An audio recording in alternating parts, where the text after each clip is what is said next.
Playing the two sides of Cruella, Estella and Cruella, it's been really interesting. It's also been interesting to kind of gauge the tone and how different they are. It's one thing to read it on the page, but it's another to really try to do it day in and day out.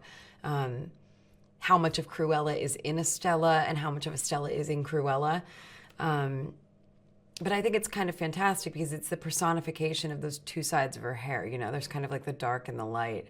But one of the great things I think about the way that Estella, the original Cruella, is written is that she's not, if she's the white, she's not like this pure, sweet, kind of unattainably, you know, perfect creature. She's full of vim and vigor, and she's feisty and smart and is a con artist. So she definitely has a lot of personality, which I love.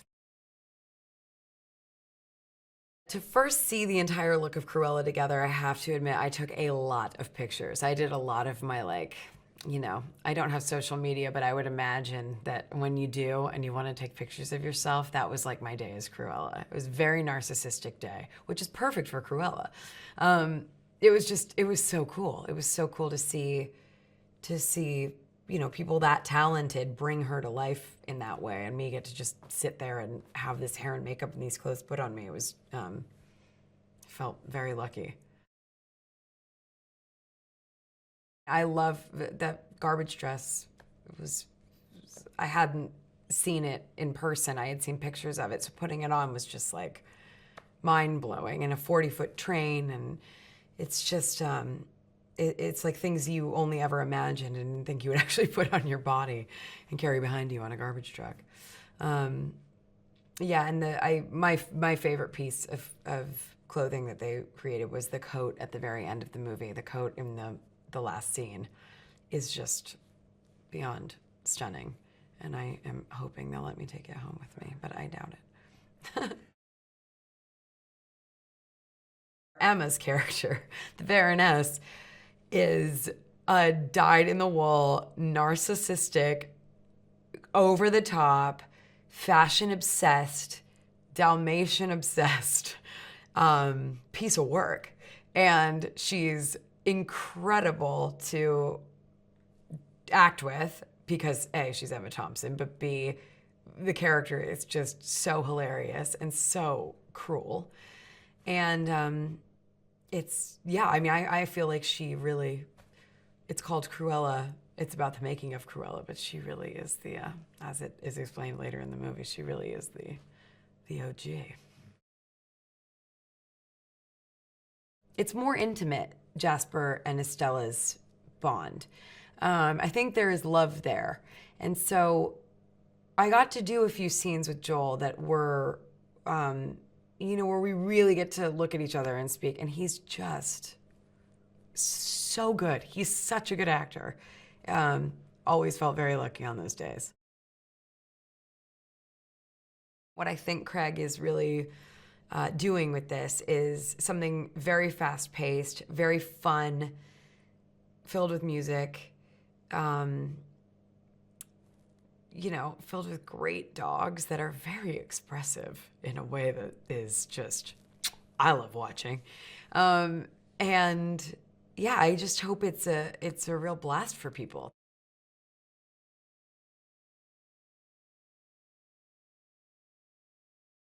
Craig Gillespie is a extraordinary director. It's like, okay, so this is quite a big budget movie, but Craig is directing it as though it's an independent movie. So you have so much collaborative time, and you can have so much fun going, oh, why don't we, let's try this. And there's no constraints, and he loves working fast and loose and changing things and being a bit risky with the material, and I love that. She is the reason for Cruella, unfortunately, and that's very sad, but it's a wonderful idea to see why someone becomes what they become. And so M's got a lot to do without me.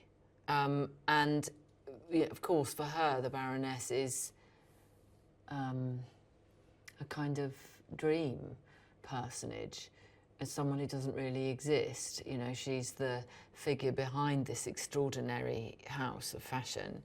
And so when she sees her, she's overwhelmed by her and dazzled by her, but it doesn't take long before she understands quite who she's dealing with. What drives her is not wanting ever to come second and not wanting ever to share the limelight with anybody else. So what drives her is her narcissistic and balefully difficult personality. You know, what drives her is her personality disorder, essentially. She's not well. I mean, she's really, really not well. So, and that energy that comes from her, I mean, she's obviously a very, very, very creative woman and brilliant. She's a brilliant designer. But then this other person comes along who's better and modern and hip and chic and young and everything she can't bear. It was quite hard for me to have any friction with Em Stone because we're sort of such good friends and love each other. So, and I'd met her long before, so I knew that we were going to have a good time. So yes, she's my favourite young American. So I just feel very lucky. It's just what you always remember is just that coat and the hands and the gloves and these huge eyes. So, I mean, Em's got these massive kind of car headlamp eyes, so she couldn't be more right for it, but also because she's her, you're very drawn to her, and that's very important. You couldn't make this film if you didn't really want to watch that person. Oh, wonderful actors. There's so many fans. I mean, Joel Fry, Paul Walter Hauser, Mark Strong, every single part is so beautifully played. I mean, I can't tell you how much fun we've had when someone just comes on and gives of is a turn, you know, and is just brilliant and funny, terribly funny. So he's cast it wonderfully well, as well. But it is I mean, the two leads are women who are working and who are adversaries in their work, and you don't see that very often.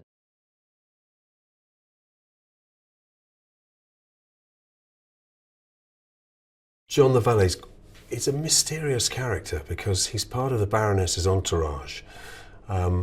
He's with her often at the most important moments of the movie, and you're never really quite sure, I think, who he is or what his agenda is, because essentially he's quite a silent character. But there's a point in the movie where there's a twist and you discover something very interesting about him, and I think it was that made me want to play him, because I felt like the audience were being led down a certain path of expectation of that character that's then undermined and slightly changed, and he ends up being not what you think he is. She's got great, like, evil character to get her teeth into, and she plays it with a sort of combination of real charm and sort of seductive, you know, wickedness that I think is just right. It's just delicious to watch.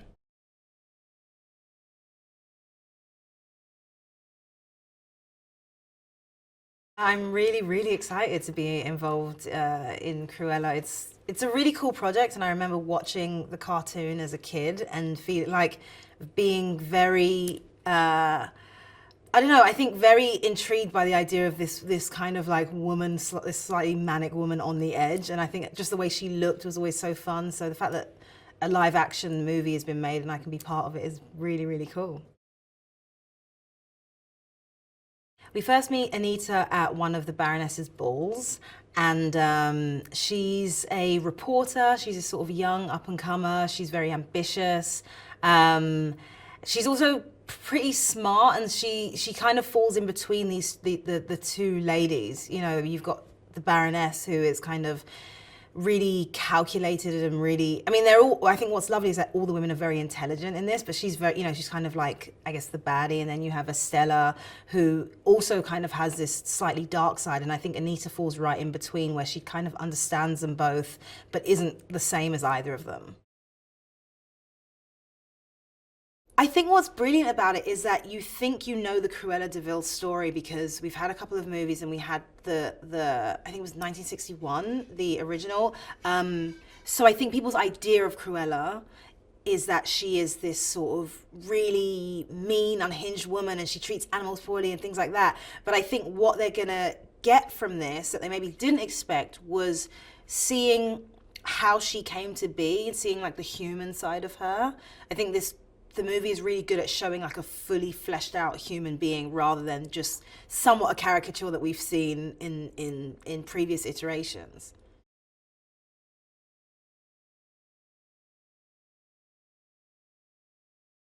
He's one of these directors who can kind of come up with stuff really quickly as well. If something's not working, or the set doesn't, or the building that we're in doesn't work for what the script was saying, he can just come up with these ideas that I'm like, often I've been, oh, that's not going to work. And then I look at it, I'm like, oh, that totally worked. And I think that's probably, I asked him actually, and I think it's his background in advertising means that he can think on his feet. He doesn't get too entrenched in like old ideas. And it's really worked out. Working with Paul has been really easy. Yeah, he's like, he's like a genuinely good guy. And I trust him lots, which, you know, just doesn't usually happen. And he's just brilliant at improvising as well. He's kind of fearless. So he can just kind of, when you have someone like that in a scene, you're like, you never really know what's going to happen, which always helps the scene, because it just means that no one's just going blah, blah, blah, blah, blah. You don't know what's going to happen. And he can say something that doesn't even make sense, but he's not scared to do that. And that's a really cool thing. It's pretty much as close you get to a sure thing, really. I think Emma Thompson is. She's since I've been like knowingly wanting to be an actor or being an actor, I've known about her, because in here she's untouchable, really. She's one of those, and you can't really say that about many people. I'm not really a car person, but this I was looking, I was like, whoa, this is like. Yeah, reminded me of the animation actually, because it looks just like, you just never see a car like that. Apparently there's only 11 of them or something, like there's some story behind it, there's not many of them at all. And it looks serious. I don't know what they've souped it up, I think they've souped it up a bit, but yeah, it looks serious. It can go as well, man.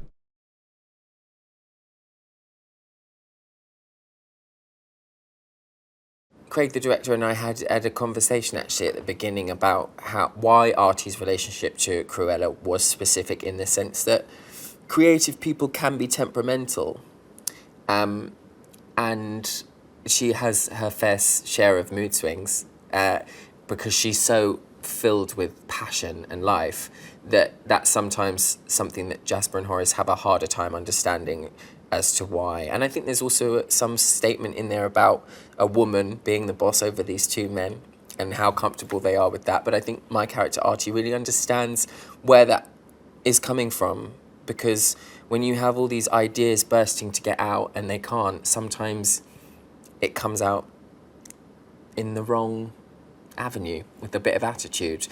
But ultimately she's just desperate to show the world who she is.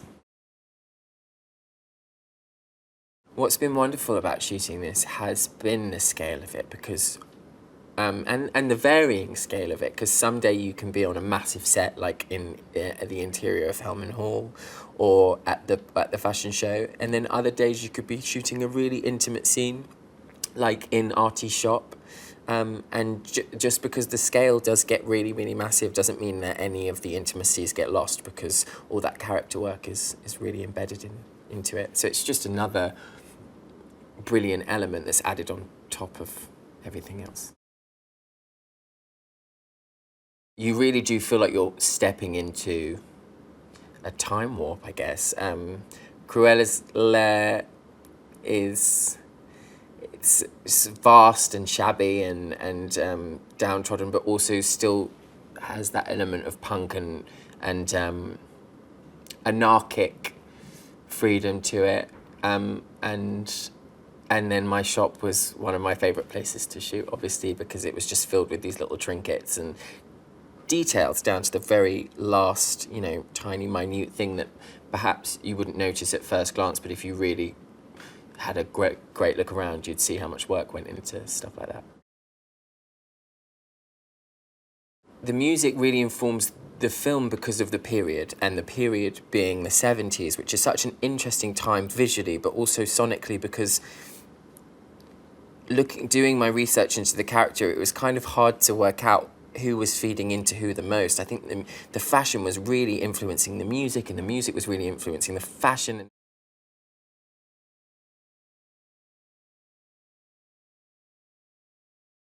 When I first read the script, I noticed that the film, like, it built. Everything was building to these big moments. And with a movie like this, like, that's what you want. You're putting your head in the mind of the moviegoer and saying, how do I feel on this journey? And I think it's a really sort of twisty-turny journey that builds to all these big moments and events that are run by the Baroness that, of course, Horace and Jasper and Estella are crashing the whole film. So I think I just responded to how big and fun it was, and the fact that there was an actual story woven throughout. It's not just us slipping on banana peels. It's like there's like a lot of heart, and there's a lot of humor and room for humor, because as Craig will tell you, he loves improv. So we're always showing up trying to think of something funny. There's power in numbers. So the young Horace and young Jasper were probably somewhat self-sufficient, but I think Estella is the real creative genius in that group. They're really more the sweat equity. She's the brain behind the operation. So when she joins their group and it becomes a trio, that's when they kind of find their outwitting of everyone, and they kind of come up together in the world of seedy crime. But I think the way the dynamic changes is when you see Estella start to change without giving anything away. As Estella starts to change, the friendship starts to change, and suddenly Horace and Jasper aren't sure if they like where the friendship is headed. It's like they're more employees rather than friends. I think the casting was really cool putting us next to each other. I think we look different enough that we look really good next to each other. As far as the comedy, you know, Joel Fry is one of those, Joel Fry, who plays Jasper, is one of those guys who doesn't have to do that much to be really funny. And I think that's also a British thing. British humor, it can be minimalist and it's uproariously funny. So I was really happy when I met Joel, and the moment we started playing around, we kind of got a feel for what the chemistry could be. The dogs are gorgeous. They're adorable. They're livening up the set every day and making it playful and making it more exciting. And the work has been impressive. The Dalmatians have such a presence in this film, unlike that of the cartoon animated feature. The Dalmatians are different in this movie compared to the animated feature. And the new additions of Buddy and Wink are like classic sidekicks. I think people are going to fall in love with the little eye patch on Wink. Pretty sure Wink, I'm pretty sure kids are going to dress up as Wink for Halloween, and people will be like, are you a pirate? And they're like, no, I'm the dog from Cruella. There's some new characters that I think are going to be pretty beloved, and they're all dogs.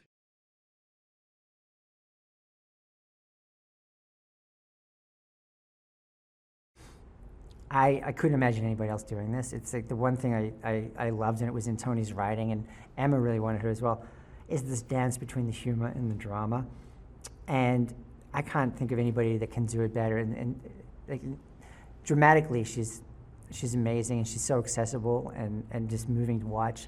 And she's also about like our Lucille Ball of our generation, but she has both. So it's this unbelievable delight as a director that there's really nothing you can't do with her. And she's such good instincts on, you know, both the comedic level and, you know, where to land the drama, and it's just a joy all the time. And she also, which was great on the set too, it's like we had the freedom that she could be spontaneous and improvise, and the other actors were great with that as well. So we would get these little bonuses and these gems that, you know, when she gets to know her characters, you're just leaning into that. The amazing thing, I've always been a huge fan of Emma Thompson, and you know, she's got such a career behind her. But in a strange way, this is like a side of her that I hadn't seen before. And to see her playing this Baroness who is so formal and proper and almost like rigid and intense and fierce in a way, and all done with such restraint. It was a character that she was having a lot of fun with, and it was really, it wasn't, I wouldn't say a surprise because she's such a brilliant actress, but to see another thing in her arsenal that I wasn't familiar with was just a delight to like see this character come to life and just grow and really be a scene stealer. It's all emotionally motivated in terms of Estella to Cruella. There's the first journey of like, she thinks, she's been told, you know, of what she believes is the right thing to do in life and the way that you're supposed to behave. And it's actually a conflict with who she is as a person in the sense of what she's going after. She doesn't think within the lines. And she's growing up in a world that wants her to behave within the lines and not question things and not challenge things. So she, for a while, is going against her instincts.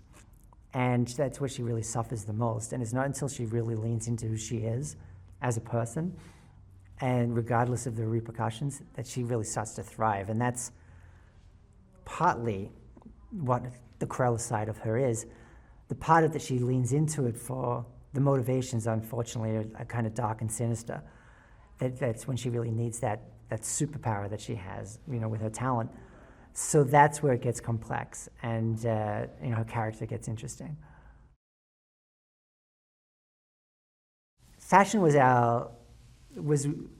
omnipresent in this film, and in the beginning when we were trying to figure out who could do this job, amazingly we got our Academy Award previous winner Jenny Bevan, who I couldn't have been more excited about. Having, you know, seen obviously Mad Max Fury Road, and she'd done everything from Sherlock Holmes.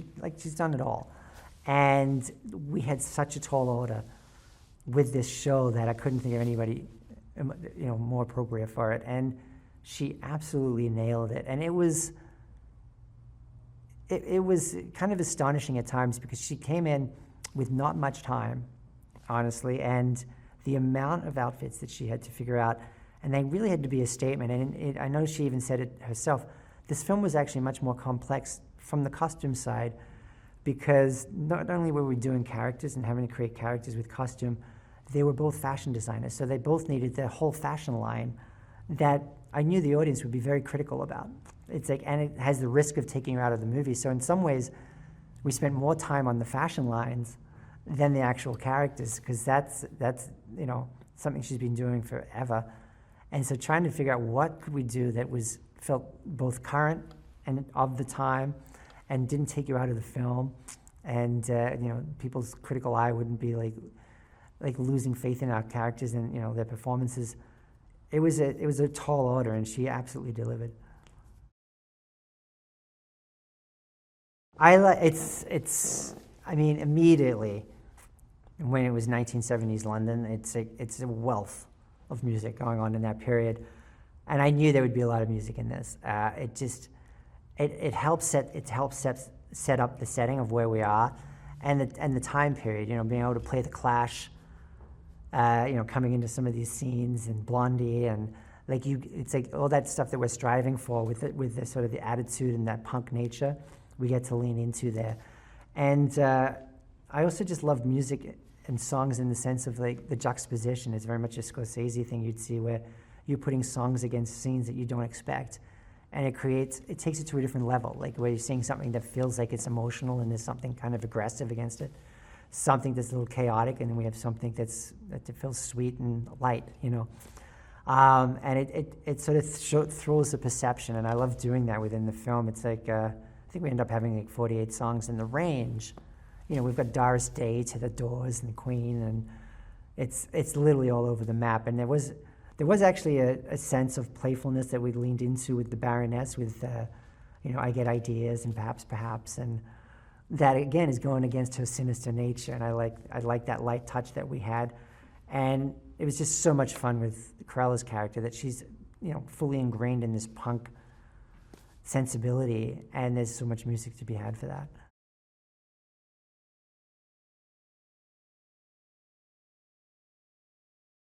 I felt like tonally it would be a film that I had an affinity with. And then of course it's a Disney film, and I was excited to work for Disney and to work on something that's so as iconic as Cruella. And yeah, to work at this scale. I've never worked at this scale before. I haven't been given this much opportunity to certainly build the amount of sets, the scale of sets. So for me it was a career, certainly a step up for my career, yeah. And I guess, sorry.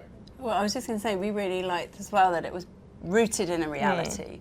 So kind of it wasn't a fantasy film. It had a grit to it. It was like an indie Disney film. So for the kind of films we worked on together in the past that still have a relationship with what we're doing now, even though it's Disney and it's kind of a children's film, there's an indie kind of, the HODs are indie, it's Tony script, and the reality of the spaces. Like being London, being homes, being places and streets that people might walk into.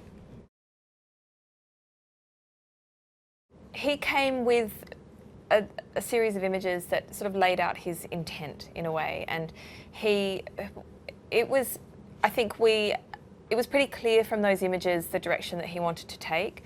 We certainly moved it along together, but I felt tonally he was very clear from the outset. And so I then took those images and built on them. And, you know, I did my own referencing and research and came up with ideas and, you know, sort of tried to embed the film in London in particular. I felt like, you know, for me, I don't come from London, and so it's a real gift. It's lovely for me to really investigate and look at the city and the history of it, and to come up with ways of representing it and things that were interesting and new for me that I hadn't really thought about.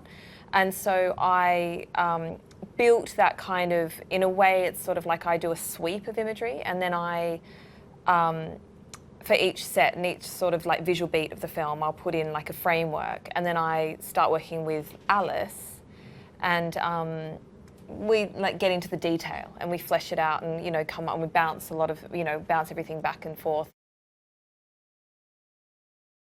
And the House of Baroness warehouse for set decoration-wise was so exciting, because the referencing, the photographs that exist of couture houses are extensive, so we could just completely absorb and look at so many images and take elements that we liked from them and then create her world from scratch, which I don't think we've ever had the opportunity to do anything like that before. And down to exactly what pencil she uses and the fabrics that are in there and how the fabrics move around and how the patterns are cut, and the crossover with kind of costume and the costumes that are in there. Again, like this huge opportunity to work with. So we had a team that we had with costume that were building toiles and costumes just for the set. So we would work very closely with Sarah and Jenny looking at these, and they were essentially set dressing, but they had to be perfect. They had to be her world, as well as everything we made. In that set, we pretty much made everything. We made the tables. We made the cases that their pencils came in with, their stools, every single thing was bespoke to that warehouse, which was an unbelievable opportunity to like design and make all those things.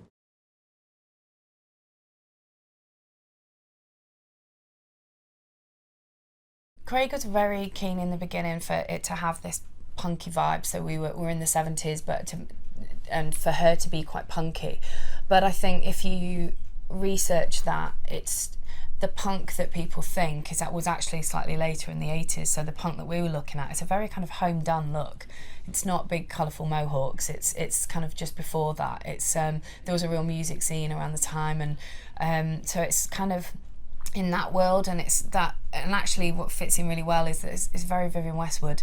It's that kind of punk look, which fits in well with our fashion side as well. So it was just keep making sure we never went too far with that, making sure it never became cliched and we pushed the punk thing too much. I always wanted it, and if you look where they live in the lair, it has to feel like their world, that it all fits within the world that they live in.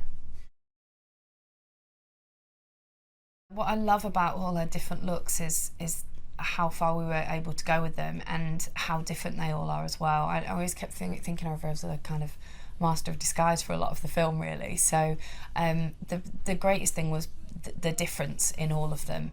For the black and white ball, there's a real kind of elegance to that, and I like that there's a story behind everything. So for the black and white ball, I wanted it to be something that was, maybe the hairstyle would have been something she would have gone to the black and white ball with had she been invited under different circumstances, but then there's the Cruella kind of real messed up punky look to it as well. So and then the red carpet moments were just so much fun, those kind of pop-up moments, and I don't know what's my favourite. Every time we do one, she steps out this room and everyone says, that's it, it's my favourite, it's my favourite.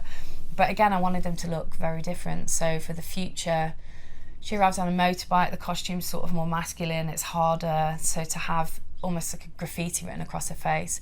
And the font that I used for that is the same font as Sex Pistols' album, so I wanted that to tie in as well to the punk theme. And the hair then is kind of wilder as she's taken off her helmet and there's this crazy hair underneath it. For the garbage truck moment, we did a play on an 18th century look, so we dressed the wig the same as you would an 18th century, but then again messed it up, slightly took it to one side. And I like the idea that maybe she remembers that from a child going to the 18th century ball, so again it's everything sort of slightly mimicking the Baroness. It all ties into somewhere. Well, the Baroness, we wanted to make sure that she was, basically the words we used a lot for her look was immaculate, perfect, nothing out of place. There's a real, everything is thought out in her look. We wanted the silhouette to look the same. So Naomi Dunn looked after her hair and makeup, and we had discussions at the beginning about there always been a similar silhouette, so something always kind of scraped back, the hair's back off the face, and there's a kind of severity about it, a hardness to it, but then all these beautiful shapes in the hair. We went slightly darker with it as well, because when Emma's blonde or fairer in tone, there's this kind of softness and warmth to her, so the darker hair made her look kind of more severe, so we liked that idea. Naomi had a great idea of putting it's very subtle, but there's very subtle kind of blonde streaks in the wig as well, and we just like that maybe there's a slight tie to Cruella there with the kind of the black and the white. So and then the makeup was a classic sort of 50s style, really. There's that thing that women get a look and then they sort of stick with that, so her heyday and her look would have been more in the 50s, and it's a classic beautiful look, so you know, it's a very kind of Audrey Hepburn sort of feel about it. Hey there, it's Lisa here with today's bonus clip. Now, there are a lot of family movies with animals as the protagonists, but not just any animal, with man's best friend, dogs. Some of the best family movies with dogs are Homeward Bound, Benji, Air Bud, Beverly Hills Chihuahua, and A Dog's Way Home. What's your favourite dog movie? Let me know below. And remember, click down here to subscribe or on the side for more great content.